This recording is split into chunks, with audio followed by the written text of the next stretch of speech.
یہ وہ زمانہ ہے، یہ وہ وقت ہے کہ حجاج کرام جنہوں نے اس سال اپنے سفر کا ارادہ کیا ہے، ان کی تیاری کا زمانہ ہے، ان کے سفر کی اختیار کرنے کے عزم کا زمانہ ہے، جن کی زندگی کا مقصد اللہ اور اس کے رسول کی خوشنودی کو حاصل کرنا ہے، جو اس انتظار اور طلب میں ہیں کہ اللہ کی زیادہ سے زیادہ قرب کو حاصل کیا جائے، اللہ کی عبادتیں کی جائیں، اللہ کو راضی کیا جائے، اللہ کا حق ادا کیا جائے، شکر ادا کیا جائے۔ ایسے لوگوں کے لیے اللہ نے بہت سی نعمتیں، برکتیں اور رحمتیں رکھی ہیں۔ حج بھی اللہ کی عظیم نعمت ہے، عظیم نعمت۔ حج کے اندر اللہ تبارک و تعالی نے جو رحمتیں رکھی ہیں، جو مہربانیاں رکھی ہیں، وہ انسان کو اسی سفر میں میسر آتی ہیں اور کہیں ان کا وجود نہیں ہے۔ لِيَشْهَدُوا مَنَافِعَ لَهُمْ، مفسرین اس کی تفسیر میں لکھتے ہیں کہ حج کے دوران میں جو اللہ نے رحمتیں رکھی ہیں، سفر حج کا ایک مقصد ان رحمتوں کو حاصل کرنا بھی ہے۔ تو اجر و ثواب جو بے پناہ رحمتیں اللہ نے اس سفر میں رکھی ہے۔ حدیث مبارکہ میں ہے کہ جو حج مبرور ہے، وہ حج جو اللہ کو پسند ہے، جو اللہ نے قبول کر دیا، وہ دنیا و ما فیہا سے بہتر ہے۔ اللہ کی ایسی رحمت والی یہ عبادت ہے، ایسی فضل والی کہ حضور صلی اللہ علیہ وسلم کی حدیث مبارکہ لیس لہ الجزاء الا الجنہ، کہ جنت کے سوا اس کا کوئی اور بدلہ ہو ہی نہیں سکتا، ہے ہی نہیں۔ جنت اللہ کی رحمتوں کی انتہا ہے، اللہ کے فضل کی انتہا ہے۔ انسان کی کامیابی کا ادنا درجہ فمن زحزح عن النار وادخل الجنة فقد فاز، قرآن مجید کہتا ہے کہ انسان بے پناہ پیمانے ہیں تیرے نزدیک کامیابی کے، جس سے چاہے تو کامیابی سمجھ لے۔ کوئی انسان یہ سمجھتا ہے کہ میری کامیابی عیش و عشرت میں ہے، ایک وقت آتا ہے کہ یہ عیش و عشرت اسے بیکار نظر آتی ہے دنیا کی۔ جو دھوکے ہیں وہ ختم ہو جاتے ہیں جب آنکھ کھلتی ہے۔ بچے کی خوشی ہے کہ اسے کھلونا لا کے دے دیا جائے، سب سے بڑی خوشی وہ ہے جب آپ اسے ہدیہ کھلونا نئی گیم لا کے دے دیتے ہیں۔ وہ سمجھتا ہے مجھے دنیا مل گئی ہے، مجھے سب کچھ مل گیا۔ حقیقت میں کچھ بھی نہیں ہے۔ وہ گیم، وہ تحفہ، وہ کھلونا حقیقت میں کچھ نہیں ہے، مگر وہ بچہ سمجھ رہا ہوتا ہے کہ میری ساری دنیا آج مجھے مل گئی ہے۔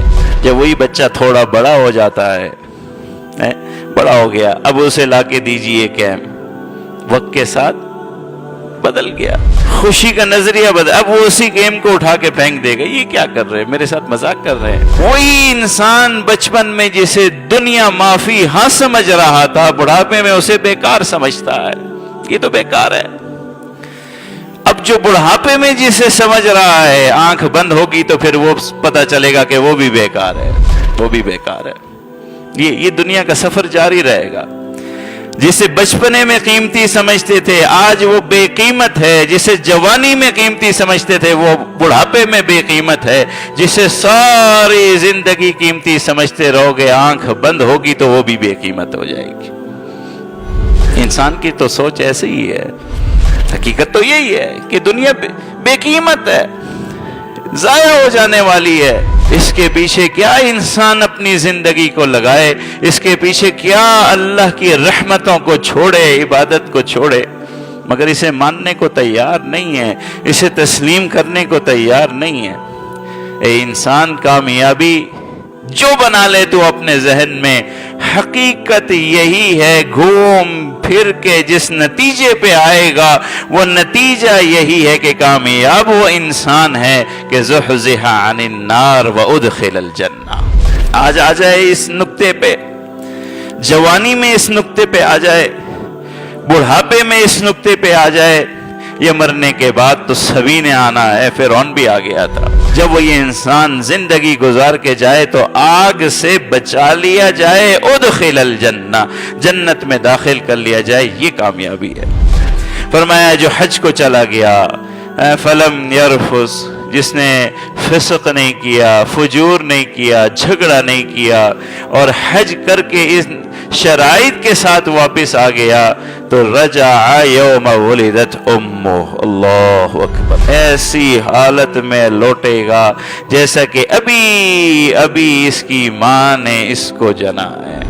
آپ نے سنا ہوگا نماز پڑھنے کے لیے آئیں، ہر قدم پہ گناہ معاف ہوتا ہے، علماء بحث کرتے ہیں صغیرہ گناہ معاف ہوتا ہے، اور بھی بہت سے مقامات پہ، مگر جب حج کا معاملہ آتا ہے اور جب یہ حدیث سامنے آتی ہے تو علماء کی اکثریت دوسری طرف چلی جاتی ہے، وہ کہتے ہیں نہیں، حج سے جو گناہ معاف ہوتے ہیں وہ صغیرہ بھی ہیں کبیرہ بھی ہیں، سارے گناہ معاف ہو جاتے ہیں سوائے جو حقوق العباد کے ہیں۔ ایک اور حدیث مبارکہ ہے، فرمایا حضور صلی اللہ علیہ وسلم نے کہ شیطان کو اصغر، ادحر اور اغیظ آپ نہیں دیکھتے سوائے عرفہ کے دن۔ اصغر بہت چھوٹے منہ والا، بہت غمگین، چھوٹے منہ والا، پریشان حال، شیطان پریشان ہو جاتا ہے، مغفرتوں کا نزول دیکھ رہا ہوگا، انسان کا اللہ کا قرب دیکھ رہا ہوتا ہے کہ یہ انسان تو آج اللہ کا مہمان بنا ہوا ہے، اللہ کی رحمتیں سمیٹ رہا ہے، اللہ سے اپنی مغفرتیں سمیٹ رہا ہے، ساری زندگی کے گناہوں کی مغفرتیں سمیٹ رہا ہے۔ حضور صلی اللہ علیہ وسلم نے فرمایا اتنا پریشان حال کبھی شیطان نہیں ہوتا جتنا عرفہ کے میدان کے اندر ہوتا ہے۔ حدیث مبارکہ میں کہ یہ حاج جو ہیں وفد اللہ، اللہ کے وفد ہیں، اللہ کے مہمان ہیں، اللہ تبارک و تعالیٰ کی رحمتوں میں ہیں، اللہ تبارک و تعالیٰ کی خاص عنایتوں میں ہیں۔ ایسا مبارک سفر ہے۔ قرآن مجید میں اس سفر کے لیے 3 شرائط ہیں، انہیں چاہیے کہ اس سفر عظیم کو ان شرائط کے موافق ادا کیجیے۔ ایک یہ کہ جھگڑا نہیں ہوگا، اس سفر میں جھگڑا نہیں ہوگا، اس سفر کو صبر سے گزارنا ہے، جھگڑا نہیں کرنا، لڑائی نہیں کرنی، بدمزگی اپنے سفر میں نہیں پیدا ہونے دینی۔ دوسرا فسوق نہیں ہوگا، گناہ نہیں ہوگا۔ اس سفر کے دوران میں اپنے آپ کو گناہوں سے بچانا ہے، فسق و فجور نہیں ہونے دینا، جنایت نہیں ہونے دینی، یہ شرائط ہیں۔ آپ اور جہاں تیاریاں کر رہے ہیں اس سفر کے لیے، آپ بطور خاص اس نگاہ سے اس سفر کریں کہ آپ نے اس سفر کو گناہوں سے پاک سفر کرنا ہے اور اللہ کی رحمتوں کے حصول کے لیے کرنا ہے، اللہ تبارک و تعالیٰ کی مغفرتوں کے حصول کے لیے کرنا ہے۔